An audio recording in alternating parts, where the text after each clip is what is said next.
The rain had been falling all day, not hard but steady, the sort that painted the dust into velvet mud and turned every boot step into a hush. Inside the saloon, oil lamps flickered low, and the smell of stale sweat, wet coats and pipe smoke clung to the air like old sins. Colt Brannock sat at the corner table, built like the Rockies themselves, broad-shouldered, silent, and unmoving. His hat brim shadowed most of his face, but his jaw, cut from hard living, carried the weight of someone who'd said too little for too long. He hadn't come to gamble. Just to be near the warmth and forget the wind for a while. But fate, or whatever watched over broken men, deals in strange cards. The man across from him was sweating through his vest, his hands shaking as he threw chips and curses alike. A gambler, known as Tillo, with skin like creased parchment and a voice that tried to sound meaner than it was. The crowd thinned as the game dragged on, the hour creeping toward midnight. Colt didn't speak much, just grunted, played slow, let the man dig his own grave with each hand. Then Tillo slammed a shot glass down and slurred. "One more round, giant. I raise you all I got." Colt didn't blink. Tillo swayed, reached into his coat, and dragged out something wrapped in a woolen shawl. It shifted. Moved. The saloon grew quiet as whispers leapt like sparks. When the fabric dropped away, a girl stood beneath it. Apache. Maybe 20-something. Tall and slender, with eyes like black coals in snow. Her hair was braided, tied with string, not ribbons. She didn't flinch, didn't speak, just stared straight ahead. There was pride in the stillness. And shame buried somewhere deeper. "I own her," Tillo said. "My niece. Ain't blood. Took her when my brother died. She ain't worth much, but she's quiet." Even the bartender stopped polishing his glass. Colt's jaw clenched. His cards meant nothing now. "I fold," he said low. But Tillo wouldn't hear it. "You play, you stay." Colt stared at the girl. Not a flicker of hope in her. No tears either. Just an emptiness so complete it felt like standing at the edge of a canyon and hearing nothing echo back. "Call," Colt said. "He won." Tillo cursed, spat, and stumbled out, leaving the girl behind as if she were dust he didn't want tracked home. For a long moment, no one moved. Then she did. Stepped out from her spot by the table. No words. Just walked, right out the saloon doors, into the cold rain, coatless, head high. Like she was walking away from a funeral she'd sat through in silence. Colt followed. Outside, the night smelled of wet cedar and old tobacco. She was already 10 paces ahead, walking barefoot in the mud. Colt shrugged off his coat, caught up, and draped it over her shoulders. She stiffened, but didn't throw it off. "I got a bunkhouse," he said. "A stove. It ain't much, but it's dry." No answer. Just the sound of rain and boots sinking slow. They walked in silence, past shuttered homes and dark windows, until they reached his land. 2 mules neighed faintly as they crossed the gate. The house loomed simple but strong, its porch lit faintly from within. Colt opened the bunkhouse door and stood aside. She paused, then stepped in, slow as mist curling into a canyon. Inside, it was warm. The stove crackled with last night's logs. A cot. A table. A wooden chair. He set a bowl of stew down on the table, then nodded toward the cot. "I'll sleep in the barn," he muttered. She turned, finally meeting his eyes. Not thankful. Not angry. Just watching, measuring him like someone waiting for the truth to arrive. He didn't try to explain. Just stepped back out and shut the door gently behind him. The barn smelled of hay and wet leather. Colt laid out a blanket near the mule, leaned against the post, and let the ache settle in his chest. Not from the cold. Not even from the girl.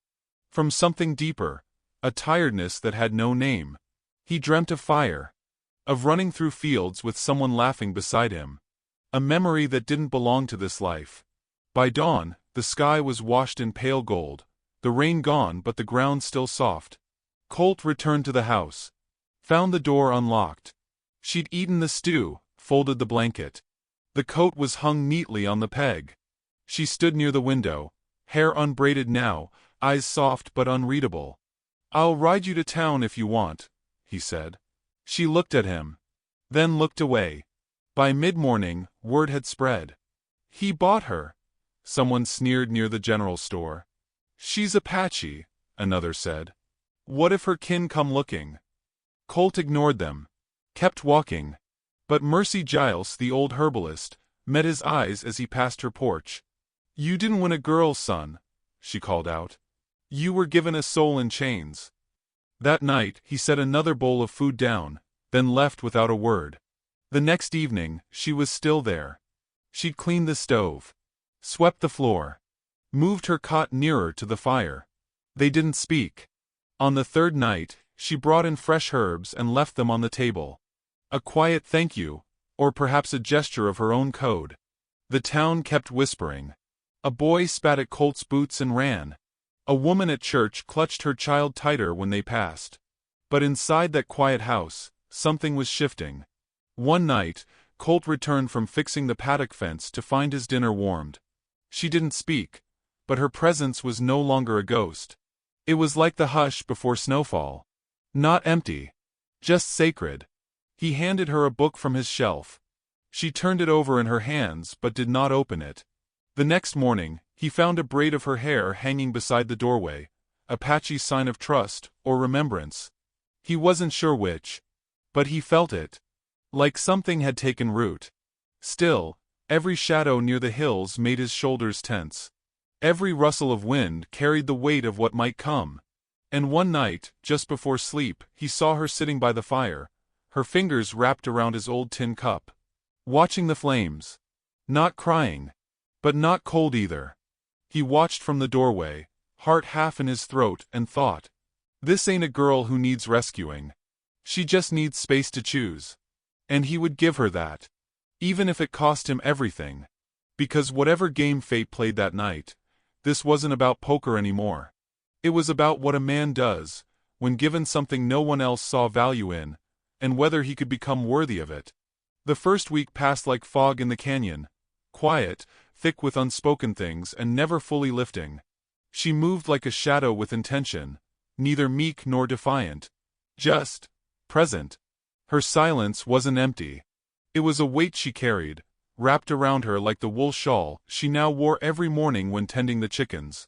Colt Brannock watched her without watching, his gaze slipping past her at mealtimes, his footsteps softer when she walked behind him. He gave her wide berth, not out of fear, but out of a strange reverence he didn't know how to name. She still hadn't said a word. He didn't ask for any. Each evening, she lit the stove before he returned from the fields. Never once did she sit at the table with him, but the stew stayed warm, the bread wrapped in cloth, soft with steam. A rhythm began, one neither planned. It was more honest than words, somehow. In town, the talk had ripened into rot. She's a spy, muttered a man near the dry goods store. Apache girl watching the fences. He's gone mad, said another. Living with a woman who don't even look him in the eye. Colt didn't flinch. He loaded feed, salt and nails, paid without a word. Mercy Giles stood by the porch of her herb shack and gave him a look that cut through the noise. Not pity. Just seeing. Seeing too much. At night, he sat in the barn, brushing down the mare, the rhythm steadying something inside him. Sometimes he talked, not loudly. Just under his breath. Half to the horse. Half to someone long dead. My brother, Wes, he used to talk enough for both of us. Died in Kansas. Didn't see it coming. Never do. A pause. Wind creaked the rafters. She don't speak, but I reckon she hears everything. Back in the house, Sania stood by the window, watching the horizon. The shawl was draped across her shoulders. Her hands were rough, fingers nicked from firewood and grain sacks. Her silence wasn't submission, it was armor. A kind that made Colt more cautious with his presence than he'd ever been in war. The days rolled like dust over the prairie, slow, persistent, often overlooked until it coated everything. One morning, while Colt repaired a broken gate hinge, he noticed her watching. She stood beneath the cottonwood, arms crossed, face unreadable. When he dropped the wrench, she stepped forward and handed it back without a word. Their fingers didn't touch, but something passed between them, fleeting and electric. That evening, she left a poultice on the table. His hand had been swelling from overuse, she must have noticed. He didn't ask how she knew the herbs. Just applied it, grateful. The next day, she swept the porch. Planted 3 marigold seeds outside the bunkhouse wall. Hung up a wind chime made of forked tines and broken buttons. She was stitching her presence into the land in quiet seams. But still, not a word. Colt never asked her name. It didn't seem right to demand something so personal from someone still deciding whether this place was safety or cage. At night, he heard her rise from her cot and stir the fire back to life. Once, he stepped out to find her curled on the porch swing, eyes lost to the stars. She didn't startle when he approached. Just turned her head slowly and looked at him. Something in her eyes felt like a story too painful to shape into language. He nodded once. Sat beside her.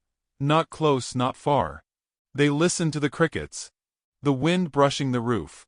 A dog barking somewhere on the edge of town. "Storm coming," he said at last. She glanced up.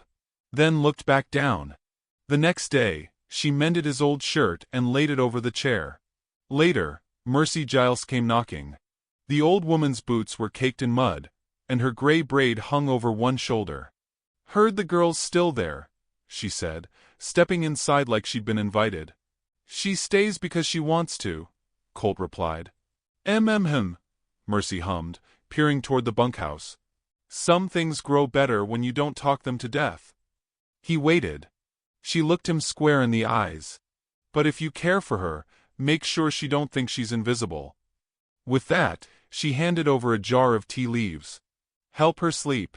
Might ease the ghosts." Colt set the jar on the kitchen shelf and said nothing more.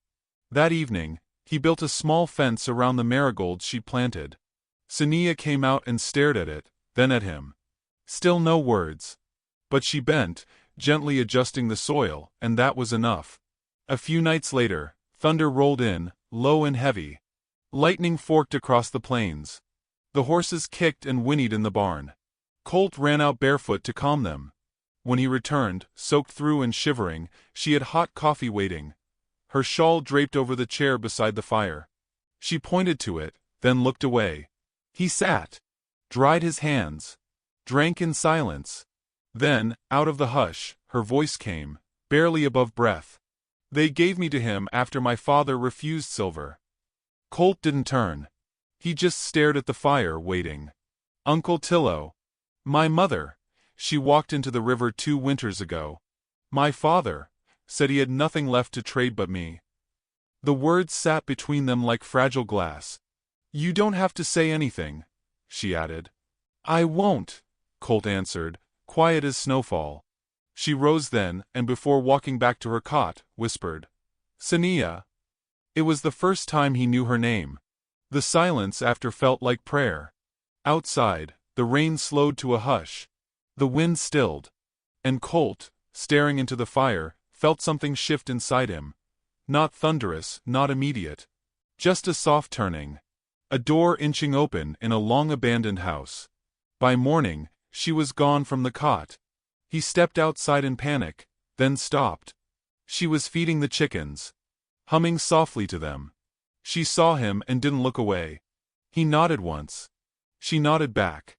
And for the first time since that cursed poker game, Colt Brannock smiled. Just slightly. As if something small and wild had bloomed inside his chest. He didn't know what would come next. But he knew this. She was no longer a shadow. She was choosing to stay. And her silence had finally spoken. The summer heat had settled into the bones of the land, and each afternoon felt like the air itself held its breath. Dust rose from the road in lazy spirals, and the horizon shimmered like a mirage, never quite still. On Colt Brannock's ranch, the days passed slow and wordless, until the first feather appeared. He found it tied to the fence post just before dawn. A red-tailed hawk feather, bound with sinew and painted with ochre streaks. It wasn't windblown or accidental. It had been placed, deliberately, solemnly. Colt stood staring at it long after the chickens began to rustle, and the sky warmed from violet to gold. Sania stood behind him without a sound. He didn't turn, didn't need to. Her presence was a weight he'd come to recognize like his own breath. When he finally looked over his shoulder, she met his eyes, then walked past him and untied the feather with careful fingers. She didn't say what it meant. He didn't ask. But he knew. Trouble had started moving in the dust. That evening, Colt left the lantern burning low and sat on the porch, oiling his rifle in silence. Sania joined him after the last dish was dried. She brought a basin and a cloth and began washing her hands, her movements slow, precise.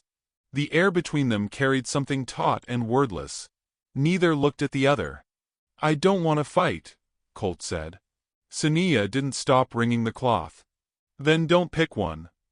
"I reckon I already did. That night at the saloon." She stared out at the dark horizon. "They think you took me. They think I'm bound." "I ain't." "I know."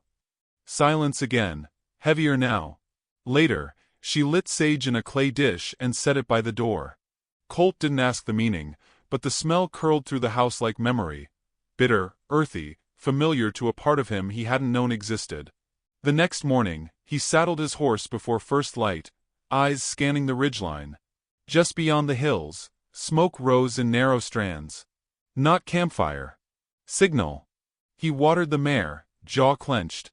Sania walked up with 2 strips of jerky, wrapped in cloth, and tucked them into his saddlebag without a word. Her fingers brushed the leather, lingered just a second too long.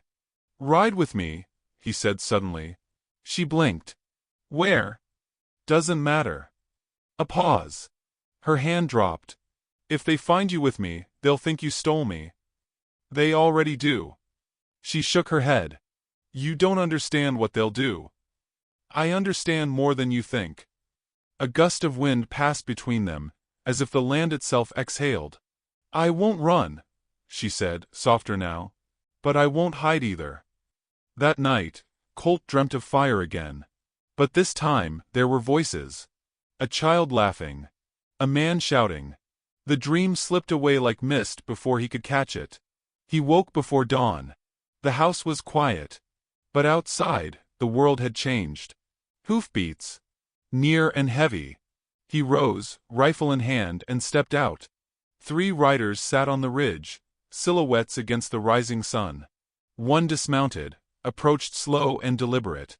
Not hostile, not friendly. Just a man with purpose. Colt didn't raise the rifle. The Apache man stopped 10 paces from the porch. He was older, face etched with lines deeper than wind or war. His eyes never left Colt's. At his side hung a tomahawk, ceremonial, untouched. The air between them pulsed. "I am Chewalga," he said, voice rough as flint. Colt nodded. "I'm Colt Brannock. I know who you are. My daughter stays in your home." "She does." Chewalga glanced past him, toward the open door. "Is she safe?" Colt swallowed. "She's fed. Free. And not mine. She was given in shame. Taken by cowards. Her name was a vow, not a price. She's never been treated like one." Silence stretched, taut and brittle. Chewalga stepped forward 1 pace. "Return her. There will be no blood." Colt said nothing. Inside the house, he knew she was listening. Then a voice called out, clear, steady. "I will speak." Sania stepped into the light, braid trailing over one shoulder, her chin high. Chewalga's eyes softened. "Sania." "Father." She walked down the steps slowly, barefoot in the dust. The wind lifted her hair slightly. She stopped between them and faced her father. "You traded me for silence. I kept it." Chewalga's nostrils flared. "You don't understand." "I understand everything," she interrupted. "I was a coin you gave away to survive. I'm not angry. But I will not be taken again." Colt watched the old man's shoulders shift. Not with threat, but weariness. "I came to bring you home. This is my home now. He is not your blood." "I never said he was." A long silence. Then Chewalga turned to Colt. "If you hurt her, I will know." Colt nodded. "Fair enough." Chewalga reached into his saddlebag and pulled out a leather pouch. He handed it to Sania. She opened it, revealing a small carved stone, an eagle with broken wings. Her breath caught. Her father said nothing more. Just turned and walked back to his horse. The other two riders followed. None looked back. Only after they'd vanished over the ridge did Colt breathe. Sania stood still, gripping the eagle like it held the last thread of her childhood. Colt stepped beside her but didn't touch her. "I won't ask if you're all right," he said. "Good," she whispered. "Because I'm not." He nodded. That night, the wind was restless. The chimes on the porch never stopped. Inside, Sania sat by the fire, eagle stone in her palm, eyes distant. "He wasn't cruel," she said suddenly. "Just afraid. After my mother died, he looked at me and only saw everything he'd lost." Colt listened, elbows on his knees. "I stayed quiet because I thought silence could buy peace. But it only made me vanish." He turned to her. "You're not invisible." She looked at him and for the first time her eyes filled. Not with tears, but with something deeper. Recognition. Gratitude. Maybe even the first flicker of trust. Outside, coyotes called into the night, their howls drifting like sorrow over the hills. Inside, the fire cracked, casting amber light across their faces. The storm hadn't come with war cries. It had come with a father's fear and a daughter's voice. And in the ashes left behind, something tender had begun to grow. The mornings had turned cooler, a soft bite in the wind whispering that summer was loosening its grip. On the ranch, change lingered like the scent of smoke after a fire, barely there, but impossible to ignore. Sania had not spoken of her father's visit again. She carried the carved eagle stone with her now, tucked into the sash at her waist. Some days, Colt would find her standing on the ridge just after sunrise, gazing at the horizon with something unreadable in her expression. Not grief. Not peace. Something in between. They fell into rhythm again, but it was different now, more deliberate. He noticed how she traced her fingers over the fence rail as she passed, how she hummed when tending to the herb patch. She noticed how he kept his tools sharp, lined like soldiers on the wall, and how he paused each day at the small grave by the barn, leaving wildflowers there with quiet reverence. There was nothing between them but small gestures. And yet those gestures built a bridge stronger than iron. One afternoon, she joined him while he sanded the old rocking chair he planned to restore for Mercy Giles. She didn't speak, just crouched beside him and took a second piece of sandpaper. Their hands worked side by side, the rhythm steady, like breath. A breeze stirred the sawdust between them. "I used to watch my mother do this," she murmured. Colt slowed his stroke, waiting. "She built a cradle for my baby brother from willow branches. Took her 3 weeks. He only lived 2. He didn't answer. Just handed her a clean cloth for the dust. That night, she braided her hair differently. 2 strands woven with a third piece of fabric, patterned and soft. Colt noticed, but said nothing. She noticed that he noticed. Later, Mercy arrived with her satchel, uninvited but welcome. "Storm's rolling in soon," she said, brushing off her skirts. "Got that feeling in my knees." She eyed them both as they sat by the hearth. "You two don't talk much, do you?" Colt stirred the fire. "Enough." Mercy raised a brow. "Well, I ain't blind. Silence is fine if it ain't hiding something." She poured out tea, her eyes sharp despite her age. "You planning on keeping her, Colt?" Sania's spine straightened. Colt looked at his hands. "Ain't something you keep." Him," Mercy said. "Then you better make sure she knows she ain't something you're waiting to lose either." She left before supper. The sky was thick with clouds by then, swollen with the promise of rain.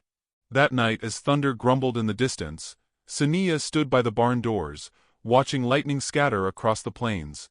Colt joined her, leaning against the post. "They'll talk more now," she said. "Old women in church. Men in the saloon. They'll say I bewitched you." He gave a half-smile. "They've been saying that since the first day."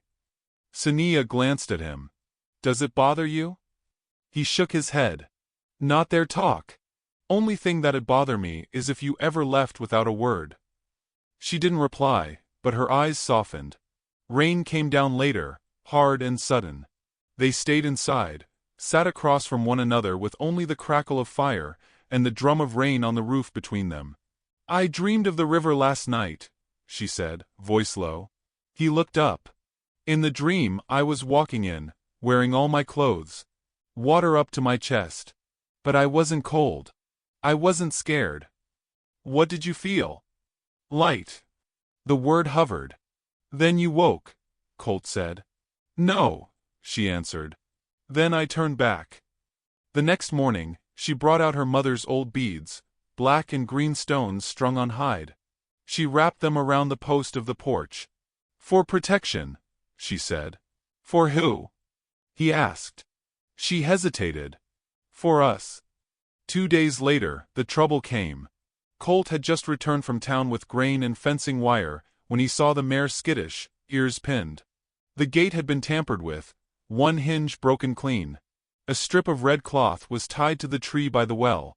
Sania stood behind him, quiet. "Town boys?" he asked. "Or men pretending they're still boys," she answered. They fixed the hinge together.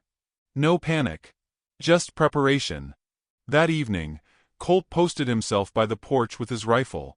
Sania brought him coffee, then joined him. "I thought they'd come sooner," she said. He looked at her. "Why now?" "Because my father left without blood," she said simply. "And some men can't bear peace." The stars blinked overhead. Far away, a coyote cried out. Sometime past midnight, two shadows approached, figures clumsy and loud, trying too hard to be stealthy. Colt stood, rifle cradled but not aimed. "Who's there?" he called. The answer came in a hiss of laughter. "You think you can bed one of them and get off easy?" A voice slurred. "She ain't yours. None of 'em are." Sania stepped forward then. Calm. Unafraid. "I don't belong to him," she said, loud enough to carry. "But I chose to stay." There was a beat of silence. Then the men ran, cowards in borrowed hate. Colt lowered the rifle. His heart thundered more than the danger warranted. Sania didn't look at him. Just walked back to the porch and sat down, calm as dawn. "I could have handled them," he said after a moment. "I know." She looked up at him, the porch light flickering between them. "But they needed to hear it from me." He nodded, then sat beside her. For a long while, they watched the darkness. Then, without prompting, she reached over and placed her hand on his. Not for protection. Not to ask anything. Just to say, "Here I am." The warmth of her fingers settled into his bones, quiet and sure. And for the first time, Colt realized the fire hadn't gone out. It had simply learned to burn quieter. Autumn settled over the land like a quilt, cool in the mornings, golden in the afternoons, with long shadows that stretched across the pasture like tired arms. The wind carried the scent of dry grass and wood smoke. The marigold Sania had planted by the bunkhouse still bloomed, stubborn against the season, their gold heads nodding in quiet defiance of coming frost. Life had taken on a shape. Not loud. Not grand. But honest. Colt and Sania moved like two branches braided by the wind, distinct, but no longer separate. She no longer kept to the edges of the ranch. Now she walked the perimeter with him, her steps steady in the dust, eyes scanning the hills. When he hauled sacks of oats, she lifted one too. When he built a new trough, she smoothed the corners, her fingers grazing his wrist just long enough to still his breath. They did not speak of love. But the silence between them had changed shape. It no longer guarded wounds. It held something sacred, something that didn't need naming. One morning, she brought out red dye from crushed berries and painted a symbol on the barn wall, a circle broken open at the top, with a single line cutting down the center. "What's it mean?" Colt asked, wiping his brow. "Journey that doesn't end," she said. "Even when you turn back." That night, they sat by the hearth after supper. The fire snapped and curled. Sania laid out a woven cloth she'd been stitching. It bore two figures beneath the sun, one tall, one with braided hair. Side by side. He stared at it for a long time. "You don't think it's too soon?" he asked. She tilted her head. "You waited a long time just to ask that." His mouth twitched, almost a smile. I'm slow. Good things usually are. Before he could speak again, a knock rattled the door. Colt rose with caution.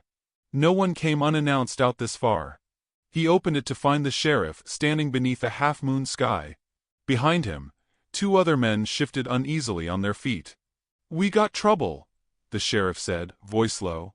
"Town boys tried to torch a wagon outside the church last night.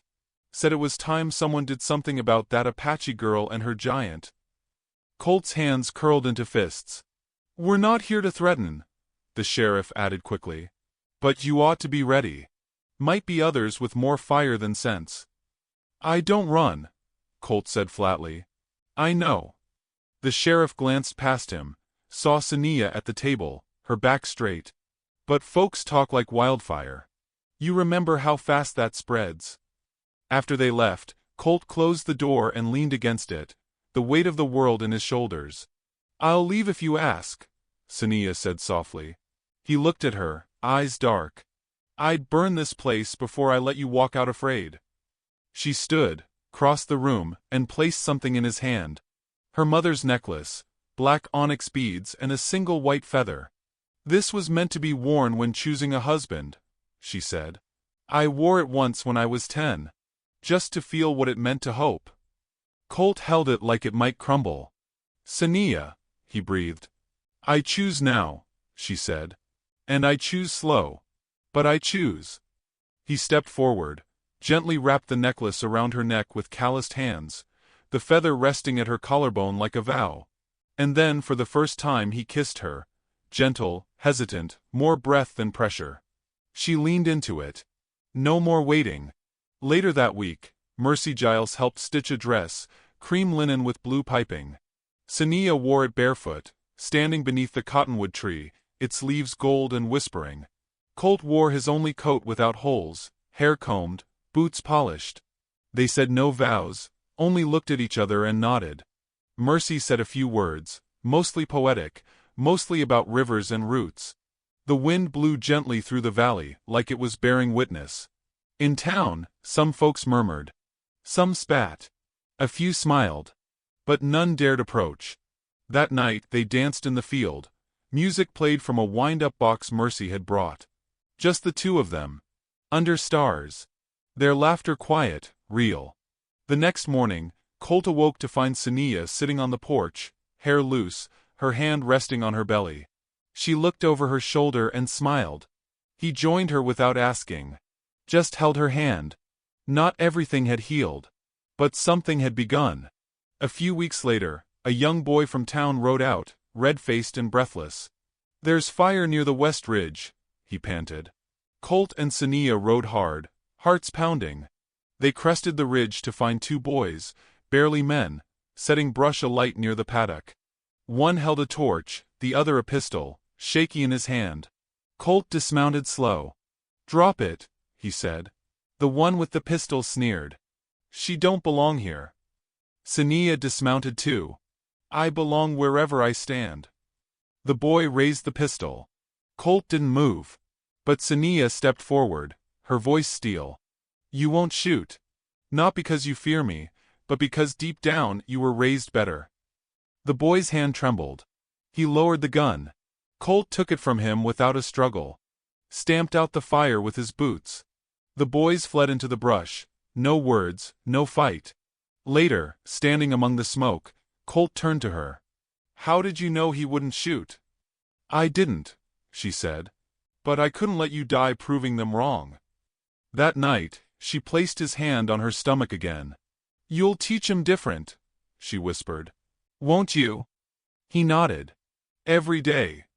As winter edged near, they built a second home beside the first. Stone and timber, room enough for a child, maybe two. Sania hung fresh beads by the door. Colt carved their initials into the post. Life didn't get quieter. But it grew deeper. Roots tangled beneath them. Strong, unseen, stubborn. And from all that dust and silence, something finally bloomed. Not loud, but eternal. And now, dear listener, maybe you've sat through this whole tale wondering what love looks like when there's no music, no grand speeches, no rushing to the altar. Well, it looks like this. A shawl over your shoulders when you're cold. A fence mended without asking. A silence that says, I see you. I won't look away. So if you're waiting for a love that grows slow, that heals instead of hurries, don't give up. Some gardens bloom late. But when they do, they stay.